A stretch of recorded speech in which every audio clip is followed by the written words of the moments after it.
दुनिया में बेशुमार औलिया किराम आए और क़यामत तक आते रहेंगे,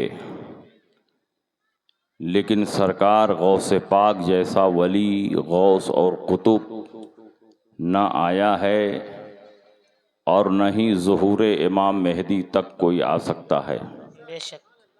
आला हज़रत इमाम मोहम्मद रज़ा क़ुद्दस सिर्रुहु फरमाते हैं कि हज़रत इमाम हसन मुज्तबा के बाद ज़ुहूर इमाम मेहदी तक गौसुल अगवास की गद्दी पर कोई और नहीं बैठेगा, शेख अब्दुल कादिर जिलानी ही रहेंगे। उनकी शान इतनी बुलंद है कि आपकी ज़ात पर जितनी किताबें लिखी गईं उतनी किताबें किसी भी वली, गौस और कुतुब के बारे में नहीं लिखी गईं। बेशक। और जितनी करामतें आपकी उम्मत तक तवातुर के साथ मनक़ूल हुई, किसी और वली, गौस और कुतुब की करामतें इस कदर तवातुर के साथ मनक़ूल नहीं हुई। आपके हालात पर किताब लिखने वालों में शाफ़ई उलमा हैं, हम्बली उलमा हैं, हनफी उलमा हैं, मालिकी उलमा हैं। चारों मज़हब और मसलक के उलमा और अइम्मा किराम ने आपके हालात और आपकी करामतों पर किताबें लिखी हैं। गोया आप सिर्फ हनफियों, शाफ़इयों के इमाम नहीं हैं, बल्कि पूरी जमात अहले सुन्नत के इमाम और मुक़्तदा हैं। इसीलिए आपके हालात पर और आपकी करामतों पर जितनी किताबें लिखी गईं, किसी वली, गौस और कुतुब के बारे में नहीं लिखी गईं। और आपकी ज़ात से जितनी करामतें ज़ाहिर हुई, आज तक किसी वली और गौस के हाथ से उतनी करामतें ज़ाहिर नहीं हुई। जिस तरह नबियों में हमारे नबी मुमताज़ और आपके हाथ पर जितने मोजज़ात ज़ाहिर हुए, किसी नबी और रसूल के हाथ पर उतने मोजज़ात ज़ाहिर नहीं हुए। ठीक उसी तरह वलियों में शेख अब्दुल कादिर जिलानी के हाथ पर जितनी करामतें ज़ाहिर हुई, किसी वली, गौस और कुतुब के हाथ पर उतनी करामतें ज़ाहिर नहीं हुई। सरकार गौसे पाक इरशाद फरमाते हैं कि अल्लाह ने मुझे वो शान और कुदरत अता फरमाई है कि मैं लौहे महफूज को देखता हूँ। इन्ना बुअनी फिल लौहिल महफूज, मेरी आंख की पुतली लौहे महफूज में है। मैं यहीं बगदाद में बैठे बैठे लौहे महफूज को देखता हूँ और लौहे महफूज में हर चीज का बयान है। गोया सरकार गौसे पाक दुनिया की हर चीज को देख रहे हैं। आप इरशाद फरमाते हैं कि अगर मैं मशरिक में रहूं और मेरा मुरीद मगरिब में रहे और उसका सत्र खुल जाए, तो मैं यहीं से बैठे बैठे उसकी सत्र पोशी कर सकता हूं। आप इरशाद फरमाते हैं यदि अला मुरीदी कस्समाए अलल अर्द, मेरा हाथ मेरे तमाम मुरीदीन पर ऐसे ही साया फिगन है जैसे आसमान जमीन पर साया फिगन। बताओ, जमीन का कोई ऐसा हिस्सा है जिस पर आसमान ना हो? दुनिया में किसी भी सिलसिले का कोई मुरीद ऐसा हो ही नहीं सकता जिस पर सरकार गौसे पाक का फैजान ना हो। चाहे कादरी सिलसिला हो, चाहे चिश्ती सिलसिला हो, चाहे नक्शबंदी सिलसिला हो, चाहे सुहरवर्दी सिलसिला हो, हर सिलसिले पर सरकार गौसे पाक का फैजान सावन भादो की तरह बरस रहा। आप इरशाद फरमाते हैं इन्नल इंस लहुम शुयूख, इन्नल जिन लहुम शुयूख, इन्नल मलाइकत लहुम शुयूख व अना शेखुल कुल। इंसानों के भी पीर होते हैं, जिन्नात के भी पीर होते हैं, फरिश्तों के भी पीर होते हैं, लेकिन मैं सिर्फ इंसानों का पीर नहीं हूँ, मैं सिर्फ जिन्नात का पीर नहीं हूँ, मैं सिर्फ फरिश्तों का पीर नहीं हूँ, व अना शेखुल कुल, मैं सबका पीर हूँ। इसीलिए हर पीर सिर्फ पीर है, लेकिन सरकार गौसे पाक पीराने पीर है। वाह वाह वाह, नारे तकबीर, नारे रिसालत, अज़मते गौसे आज़म, नारे तकबीर। वाह वाह वाह। बड़े बड़े औलियाए किराम सरकार गौसे पाक के पैदा होने से पहले जो दुनिया में आए, उन्होंने सरकार गौसे पाक के पैदा होने की बशारत सुनाई। एक ऐसा वली पैदा होने वाला है जो बगदाद के मेंबर से ऐलान करेगा, कदमी हाज़ही अला रक़बत कुल्ले वलिय्यिल्लाह, मेरा ये कदम तमाम औलिया अल्लाह की गर्दन पर है। बड़े बड़े औलिया किराम आते रहे, सरकार गौसे पाक की बशारतें सुनाते रहे, यहां तक के हजरत इमाम अहमद इब्न हंबल रजी अल्लाह ताला अन्हु, 4 इमामों में से एक इमाम हजरत इमाम अहमद इब्न हंबल रजी अल्लाह ताला अन्हु है। हजरत इमाम अहमद इब्न हंबल 240 हिजरी में विसाल फरमाते हैं। 240 और 240 पर 230 और जोड़ दो तो कितना होगा? 470। 470 में सरकार गौसे पाक पैदा होते हैं। और ठीक जब आप जवानी की दहलीज पर कदम रखते हैं तो हजरत शेख अली बिन हैती रजी अल्लाह ताला अन्हु इरशाद फरमाते हैं, ये सरकार गौसे पाक के मुरीद हैं, उनके खलीफा हैं और बगदाद के उन 4 औलियाए किराम में से एक हैं जिनके हुक्म से मुर्दे जिंदा हो जाते थे। सरकार गौसे पाक के मुरीद और खलीफा होने के साथ साथ अपने दौर के बहुत बड़े वली, अपने दौर के बहुत बड़े आरिफ बिल्लाह, अल्लामा शतनूफी रहमतुल्लाह अलैह बहजतुल असरार में लिखते हैं कि हजरत अली बिन हैती रजी अल्लाह ताला अन्हु उन औलियाए किराम में से एक हैं कि अगर उनके वसीले से तुम दुआ मांगो तो परवरदिगार आलम तुम्हारी दुआ फौरन कबूल कर लेता। हयातुल हैवान लिद्दमीरी में लिखा हुआ है कि अगर कोई मुसीबत ज़दा इंसान अली बिन हैती का नाम मुसीबत के आलम में अदब के साथ ले ले तो परवरदिगार आलम फौरन उसकी सारी मुसीबतों को दूर फरमा देता। नारे तकबीर, नारे रिसालत, फैज़ाने गौसुल वरा। हजरत अली बिन हैती रजी अल्लाह ताला अन्हु सरकार गौसे पाक की मजलिस में बैठकर तकरीर सुन रहे। सरकार गौसे पाक तकरीर फरमा रहे थे, अचानक अली बिन हैती की आंख लग गई, नसीबा बेदार हुआ और उनके ख्वाब में रसूल पाक सैयद आलम सल्लल्लाहु अलैहि वसल्लम तशरीफ लाए। अली बिन हैती ख्वाब में रसूल पाक सल्लल्लाहु अलैहि वसल्लम की जियारत करने लगे और इधर सरकार गौसे पाक अपनी कुर्सी खिताबत छोड़कर अपने मुरीद और खलीफा अली बिन हैती के सामने हाथ बांध कर खड़े हो गए और दुरूदो सलाम का नजराना पेश करने लगे। अस्सलातु वस्सलामु अलैका या रसूल अल्लाह। कुछ देर के बाद जब अली बिन हैती की आंख खुली तो देखते हैं मेरे पीरो मुर्शिद सरकार गौसे पाक मेरे सामने हाथ बांध कर खड़े हैं। शर्मिंदा हुए और कहा, हुजूर माफ फरमाएं, मुझे पता ही नहीं चला कि आप मेरे सामने हाथ बांध कर खड़े हैं। और सरकार गौसे पाक खड़े हो गए तो पूरा मजमा खड़ा हो गया।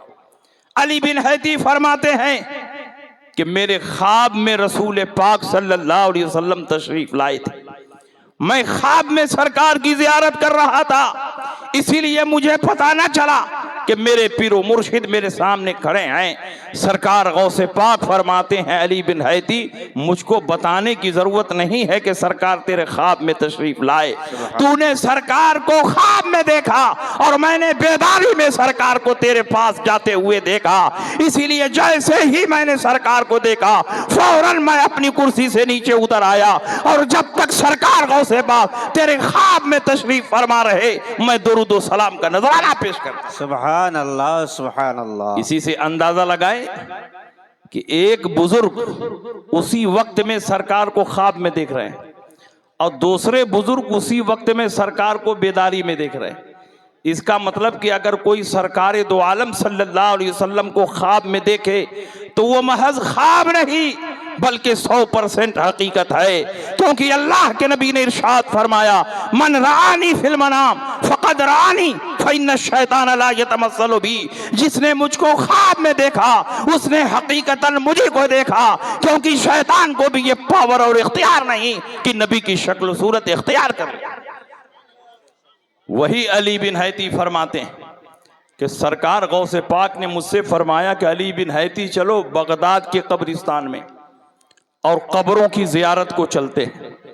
जियारत कुबूर को गए। आज जियारत कुबूर पर झगड़ा खड़ा है, जाना चाहिए कि नहीं जाना चाहिए। लेकिन आप देखें कई सदी पहले से जियारत कुबूर का सिलसिला चल रहा।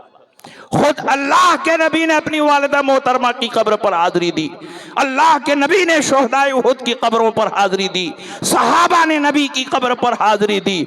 और हर दौर के औलियाए किराम अपने अकाबिर की कब्रों पर तशरीफ ले जाते रहे। इसका मतलब यह हुआ कि कब्रों पर जाना शिर्क और बिदअत नहीं, बल्कि रसूलुल्लाह की सुन्नत है, सहाबा की सुन्नत है, औलियाए कामिलीन की सुन्नत है।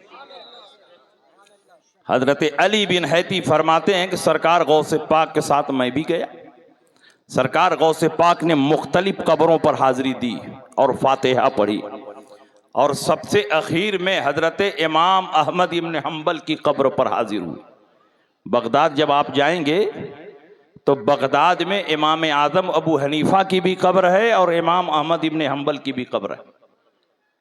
इमाम अहमद इब्न हम्बल का विसाल 240 में हुआ और सरकार गौसे पाक 230 साल के बाद 470 में पैदा हुए और जवानी की दहलीज पर कदम रखने के बाद का ये वाकया। तो तकरीबन 250 साल के बाद का ये वाकया है कि इमाम अहमद इब्न हम्बल की कब्र पर आप हाजिरी दे रहे हैं। देर तक फातिहा पढ़ते रहे, मुराकबे में गर्दन झुकाए रखी, आंखों को बंद कर लिया। अली बिन हैती फरमाते हैं अचानक मैंने देखा कि इमाम अहमद इब्न हम्बल की कब्र मुबारक फट गई, शक हो गई और इमाम अहमद इब्न हम्बल इस जिस्म हकीकी के साथ बाहर तशरीफ लाए।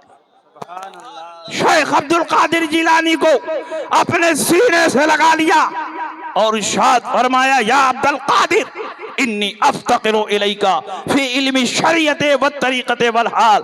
ऐ अब्दुल कादिर, मेरे जैसा इमाम तेरे इल्म का मोहताज है, इल्म शरीयत का मोहताज है, इल्म तरीक़त का मोहताज है, इल्मुल हाल का मोहताज है। फखरज मिन क़ब्रिही वज़म्म शेख अब्दुल कादिर इला सदरिही व अलबसहु खिलातन। अपनी कब्र से बाहर निकल गए, शेख अब्दुल कादिर को सीने से लगाया और अपना जुब्बा अता फरमाया और गैब की खबर देते हुए इरशाद फरमाया ऐ अब्दुल कादिर, मेरे जैसा इमाम भी तेरे इल्म का मोहताज है, इल्म शरीयत का मोहताज है, इल्म तरीक़त का मोहताज है, इल्मुल हाल का मोहताज है। मैं अभी से देख रहा हूँ कि परवरदिगार आलम इल्म इरफान की उस बुलंदी पर तुझे फाइज करने वाला है कि मेरे जैसा इमाम भी तेरा मोहताज हो। जब ये मर्तबा मिल जाए तो इस बूढ़े को ना भूल जाना, अपनी दुआओं में मुझको भी याद रखना। आप जरा बताओ, इमाम अहमद इब्न हम्बल 250 साल के बाद अपनी कब्र से निकल रहे, तुम कहते हो नबी सल्लल्लाहु अलैहि वसल्लम मरकर मिट्टी में मिल गए। हजरत इमाम अहमद इब्न हम्बल नबी नहीं है, नबी की हदीसों को फैलाने वाले, नबी की हदीसों की शरह करने वाले, नबी की हदीसों की बारीकियों को बताने वाले, नबी की हदीसों में छुपे हुए अहकाम और मसाइल को बताने वाले इमाम अहमद इब्न हम्बल जब अपनी कब्र में जिंदा हैं तो जिनकी हदीस की शरह कर रहे हैं वो नबी कैसे मुर्दा हो सकते हैं। इसलिए आला हजरत फरमाते हैं तो जिंदा है वल्लाह, तो जिंदा है वल्लाह, मेरी चश्मे आलम से छुप जाने वाला। नारे तकबीर, नारे रिसालत, मसलके आला हजरत। और सुनिए हजरत शेख अब्दुल कादिर जिलानी रजी अल्लाह ताला अन्हु का क्या मकाम और मर्तबा, अल्लाह की बारगाह में कितना कुर्ब है। आपके जमाने के एक बहुत बड़े बुजुर्ग और वली हैं हजरत शेख अब्दुल रहमान तफसून जी रजी अल्लाह ताला अन्हु, बड़े पाए के बुजुर्ग और वली। वो एक दिन अपनी खानकाह में बैठे हुए थे, मुरीदीन का हल्का लगा हुआ था। अचानक आपके चेहरे पर जज्ब की कैफियत तारी हुई, चेहरे का रंग मुतगय्यर हो गया और आपने जोश और जज्बे के साथ फरमाया अना बैनल औलिया वक्कल कुर्की ये बैनत तयूर, मैं औलियाए किराम के दरमियान ऐसे ही ऊंचा दर्जा रखता हूं जैसे शुतुरमुर्ग परिंदा तमाम परिंदों में सबसे ऊंचा दर्जा रखता है, सार्स परिंदा। ऐसे ही आपने फरमाया, अचानक आपकी जुबान से निकल गया। शेख अब्दुल कादिर जिलानी के एक मुरीद जिनका नाम सैयद अली है, वो भी वहीं खानकाह में बैठे हुए थे। उनको बड़ा जोश आया, बड़ा गुस्सा लगा कि ये शेख तो हमारे शेख पर भी अपनी फजीलत जाहिर कर रहा कि मैं सारे परिंदों में ऐसे ही ऊंचा दर्जा रखता हूं जैसे शुतुरमुर्ग परिंदा तमाम परिंदों में ऊंचा दर्जा रखता। तो हजरत सैयद अली कंबल ओढ़े हुए थे, कंबल उतारकर फेंक दिया और कहा, ऐ शेख अपनी हद में रहो। उन्होंने कहा कि तुम कौन हो भाई, बड़े जलाली लग रहे हो। अब्दुर्रहमान तमसूंजी के मुरीदीन आस्तीन समेट कर उनकी तरफ बढ़ने लगे। तो अब्दुर्रहमान तमसूंजी ने कहा, खबरदार, इसके बदन को हाथ न लगाना। मैं अपनी निगाहे विलायत से देख रहा हूं कि इसके जिस्म के रोवे रोवे से अनवारों तजल्लियात की बरसात हो रही है। इस आदमी से मुकाबला करना आसान नहीं है, इसलिए तुम लोग इसके बदन को टच ना करना। अब्दुर्रहमान तफसूंजी ने कहा कि भाई तुम किनके मुरीद हो, बड़े जलाली लग रहे हो। कहा, मैं शेख अब्दुल कादिर जिलानी का मुरीद हूं। कहा, अपना कंबल ओढ़ लो। कहा, फकीर ने जब कंबल फेंक दिया तो फेंक दिया, अब कभी नहीं ओढ़ेगा। और वहां से उनका घर 10 मील था, देह बहिश्त। अपने घर की तरफ मुंह करके अपनी बीवी को खिताब किया, ऐ मेरी बीबी फातिमा, मेरा कुर्ता उठाकर मुझे दे दो।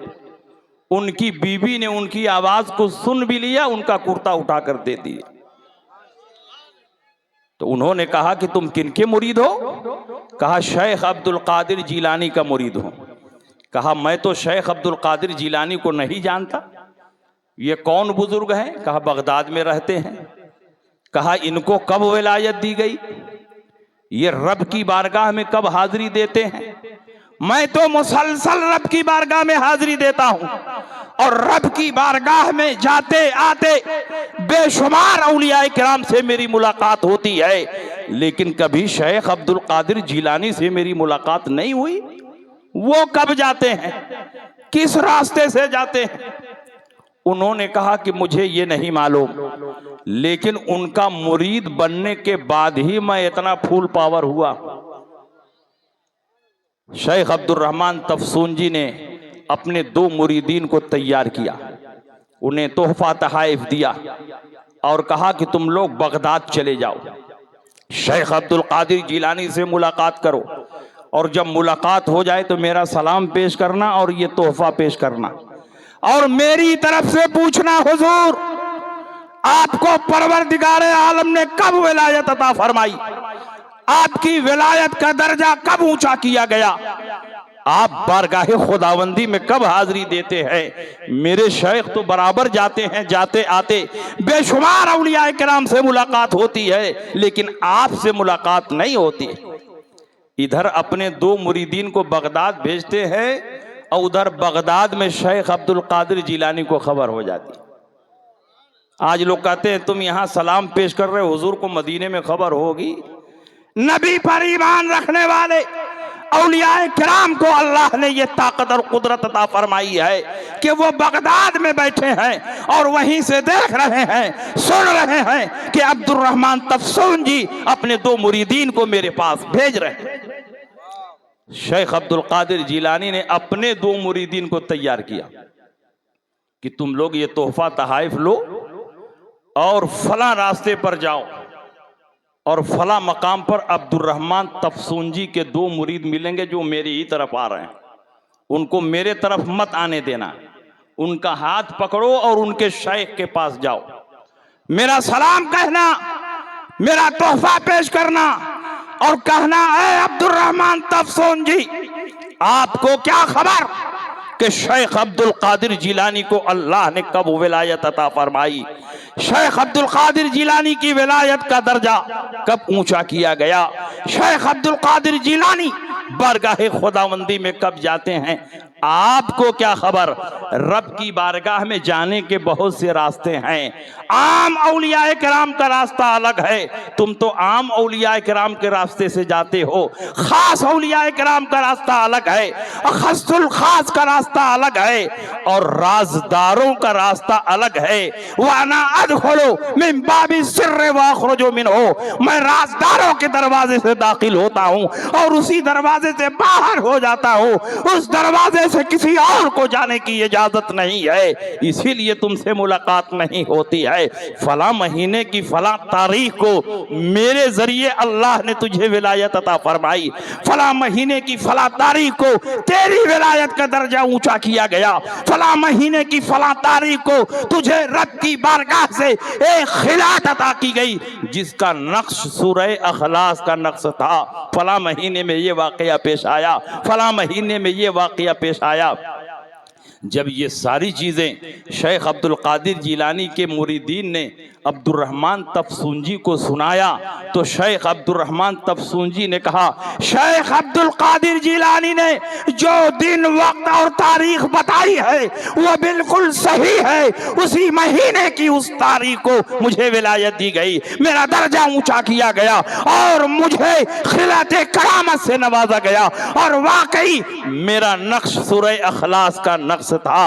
आज मैं तस्लीम करता हूं कि शेख अब्दुल कादिर जिलानी को अल्लाह ने वो मकाम अता फरमाया है कि उस दर्जे को दुनिया का कोई वली गौस और कुतुब नहीं पहुंच सकता।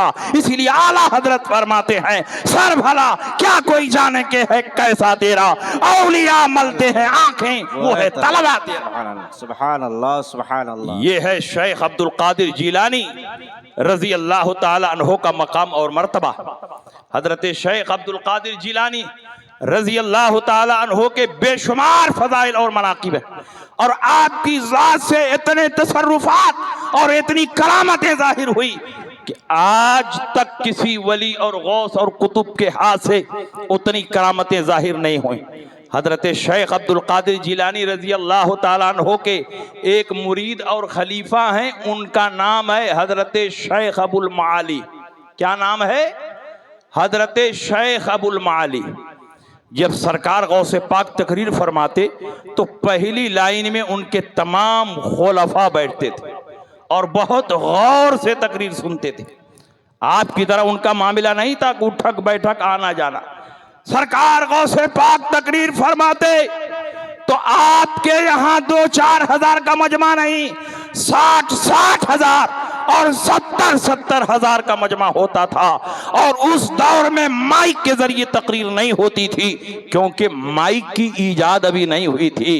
लेकिन सरकार गौसे पाक की हुकूमत सिर्फ इंसानों पर और इंसानों के दिलों पर नहीं थी बल्कि हवाओं पर भी उनकी हुकूमत थी। ये हवाएं सरकार गौसे पाक की बातों को लेकर लोगों के कानों तक पहुंचाती थी, और जैसे आगे वाला सुनता था वैसे ही बिल्कुल पीछे वाला सुनता था। सरकार गौसे पाक चिल्ला चिल्ला कर तकरीर नहीं करते थे।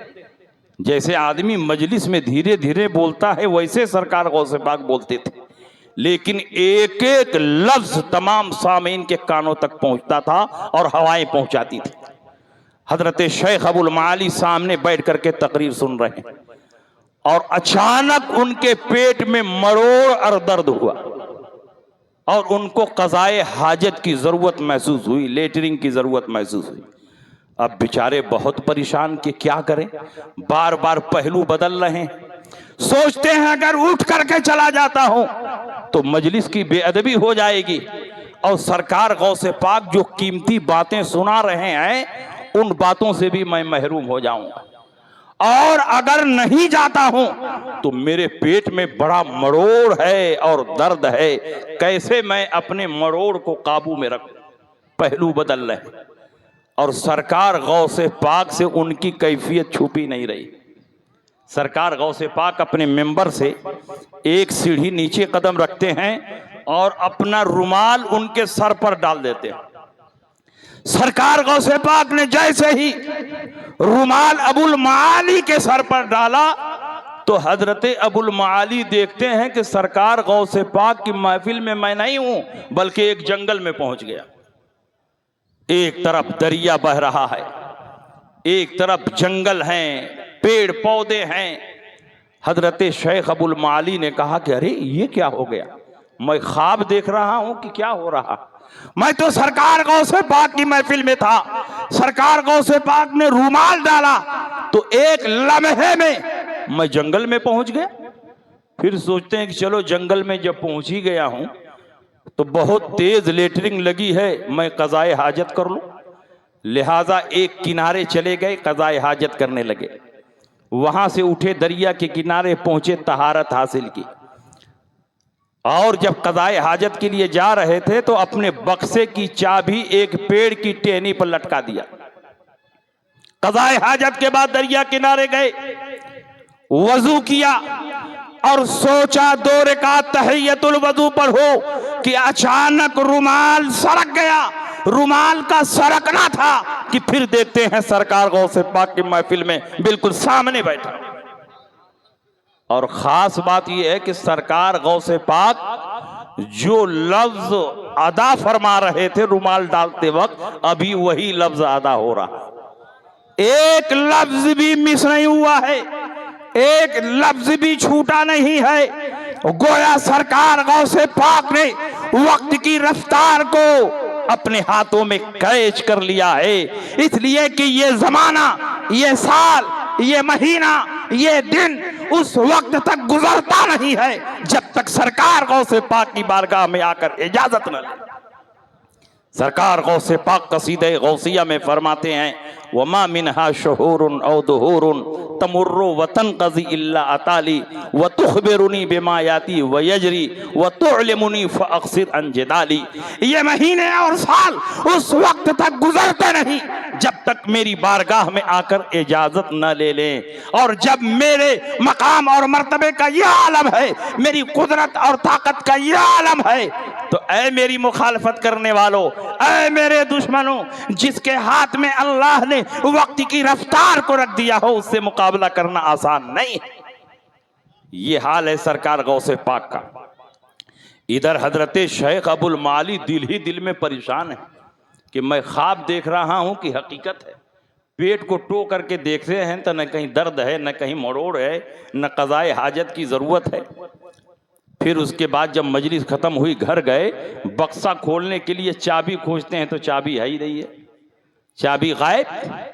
चारों तरफ खोजते हैं, चाबी कहीं नहीं। दिमाग पर जोर दिया तो समझ में आया कि जब सरकार गौसे पाक ने रुमाल डाला था तो मैं जंगल में पहुंच गया और वहां कज़ाए हाजत के लिए जा रहा था तो चाबी का गुच्छा एक पेड़ की टहनी में लटका दिया था, लगता है वहीं छूट गई है।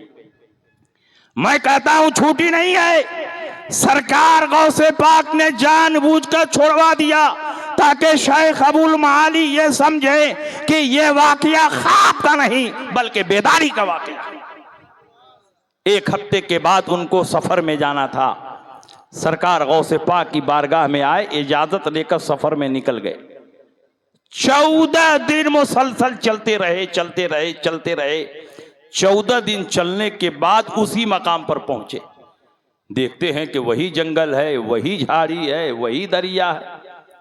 फिर दिमाग पर जोर देते हैं कि इस रास्ते से तो मैं कभी गुजरा ही नहीं, इधर का कभी मैंने सफर किया नहीं, लेकिन ये सारी जगह जानी पहचानी लग रही है।